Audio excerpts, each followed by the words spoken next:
Hello से चलिए प्रश्न को पढ़ते हैं। किसी गैस का परम ताप 4 गुना कर देने पर उसकी कुल गति ऊर्जा कितने गुना हो जाएगी और उसके अणु की वर्ग माध्यमूल चाल कितने गुना हो जाएगा और दाब कितना होगा, हमें बताना है। अब इस प्रश्न को समझने के लिए सबसे पहले हम प्रश्न की मुख्य अवधारणा को समझ लेते हैं। मुख्य अवधारणा, सबसे पहले हम देखते हैं कि कुल गति ऊर्जा क्या होता है। तो यहाँ पे लिखेंगे कुल गति ऊर्जा, कुल गतिज ऊर्जा का सूत्र अगर देखें तो यह होता है, इसे हम लिखते हैं ई के से, तो यह मान हो जाएगा 3/2 kT और n यहाँ पे अणुओं की संख्या हो जाएगी। तो k यहाँ पे बोल्ट्जमान नियतांक है और T यहाँ पे परमताप है, n यहाँ पे क्या है, n यहाँ पे, इसे हम कल अपरिवर्तित करके लिख लेते हैं 3/2 nRT। n यहाँ पे अणुओं की संख्या है, n क्या है, अणुओं की 3/2 kT की संख्या। k क्या है, यहाँ पे वोल्ट मान्यतांक है, k यहाँ पे है वोल्ट समान्यतांक, वोल्ट समान्यतांक यह तो एक नियत राशि है। और यहाँ पे हम देखते हैं T क्या होता है, T होता है परमताप, ये हमेशा किस में होता है, केल्विन में। परमताप ये हो जाएगा केल्विन में।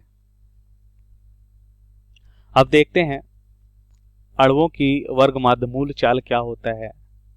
तो वर्ग माध्यमूल चाल अगर हम देखें तो यह हो जाएगा वर्ग माध्य मूल चाल, जिसे हम किससे लिखते हैं, BRMS से लिखते हैं। और इसका मान जो होता है वो क्या हो जाएगा, इसका मान हो जाएगा, यहाँ पे हम लिख सकते हैं √3RT/m। m यहाँ पे गैस नियतांक है और R गैस नियतांक है यहाँ पे, और m क्या है, अणुभार है, उस गैस का अणुभार है, और T हमने देखा परमताप है। अब इसके तीसरे भाग में हमें क्या मालूम करना है, दाब। तो किसी गैस में जो दाब होता है वो उसका सूत्र है 1/3 m, एक अणु का द्रव्यमान, n यहाँ पे अणुओं की संख्या, और ये हो जाएगा BRMS का स्क्वायर बटा क्या होता है, V यहाँ पे आयतन है, जहां हम लिख लेते हैं V क्या है, आयतन है। अब उत्तर को समझ लेते हैं। तो प्रश्नानुसार उत्तर को देखते हैं। सबसे पहले इसके पहले भाग का हल देखेंगे। तो हमें क्या मालूम करना है, हमें मालूम करना है, हम क्या करते हैं, परमताप 4 गुना कर देते हैं। पहले T था तो बाद में 4T कर देते हैं। तो वर्ग माध्यमूल चाल गतिज ऊर्जा क्या हो जाएगा, पहले गति ऊर्जा देखते हैं। ठीक है, हमें क्या दे रखा है, ताप, मतलब B का जो है मान लेते हैं पहली स्थिति में ताप T है, तो दूसरी स्थिति में, पहली स्थिति मान लेते हैं T है, दूसरी स्थिति TB भी हो जाती है, तो TB ताप क्या होता है, 2T हो जाता है। ठीक है, तो अब ध्यान से देखिए, 4 गुना कर देते हैं तो कितना हो जाएगा, 4T हो जाएगा। अब गति ऊर्जा क्या हो जाएगा, इसको देखिए, गति ऊर्जा क्या होता है, गति ऊर्जा होता है, इसको हमने देखा 3/2 kT इंटू n। अब देखिए n, अब समान गैस है तो अणुओं की संख्या समान रहेगी, k बोल्ट्जमान नियतांक है, ये भी समान रहेगा। इसका मतलब गति ऊर्जा T के अनुपाती है, तो इसका मतलब ताप अगर 4 गुना है तो गति ऊर्जा भी 4 गुनी हो जाएगी। तो यहाँ पे हम लिख सकते हैं कि, इसको हम ऐसे भी लिख सकते हैं कि हमें क्या मिलेगा, पहली स्थिति में हम देखते हैं ताप T है, तो दूसरी स्थिति को हम मान लेते हैं T डैश कितना मान लेते हैं, 4T मान लेते हैं। पहली स्थिति क्या है T, तो दूसरी स्थिति मान लेते हैं 4T। तो ये मान को हम इस तरह से भी लिख सकते हैं, E के डैश बटा E के अनुपात है, तो हम इस तरह लिख सकते हैं T डैश बटा T।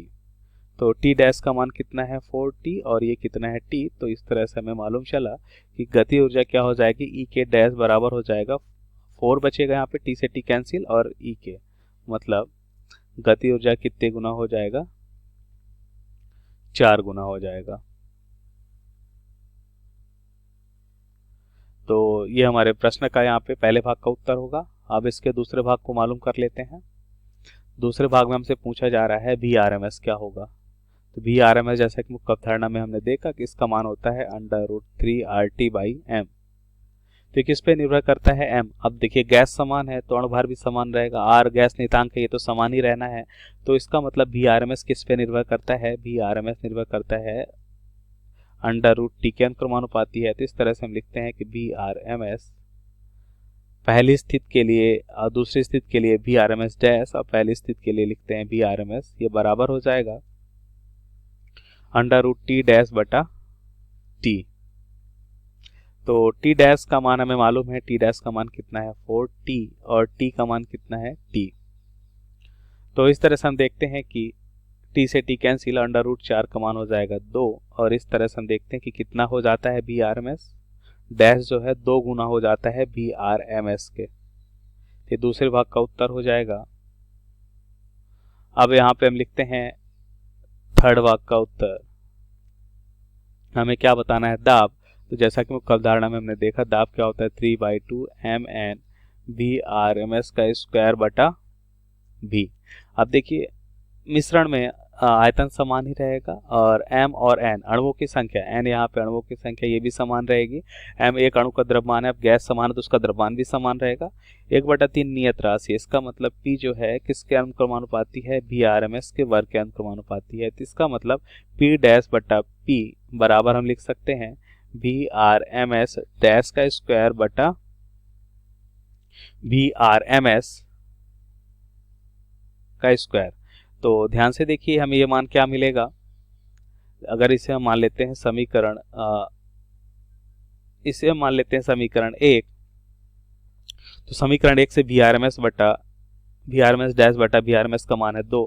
तो इस तरह से P डैश बटा P का मान कितना हो जाएगा 2 का स्क्वायर, इसका मतलब हमें मिलेगा 4। तो ये हमारे प्रश्न का यहाँ पे उत्तर हो जाएगा कि P डैश जो है नया दाब है वो 4 गुना हो जाएगा। ताप बढ़ाने पे दाब क्या हो जाएगा 4 गुना, VRMS 2 गुना हो जाएगा और वर्ग माध्य मूल चाल 2 गुना और गति ऊर्जा कितना हो जाएगा 4 गुना हो जाएगा। तो ये हमारे प्रश्न का सही उत्तर है। आशा करते हैं आपको समझ आया होगा। धन्यवाद।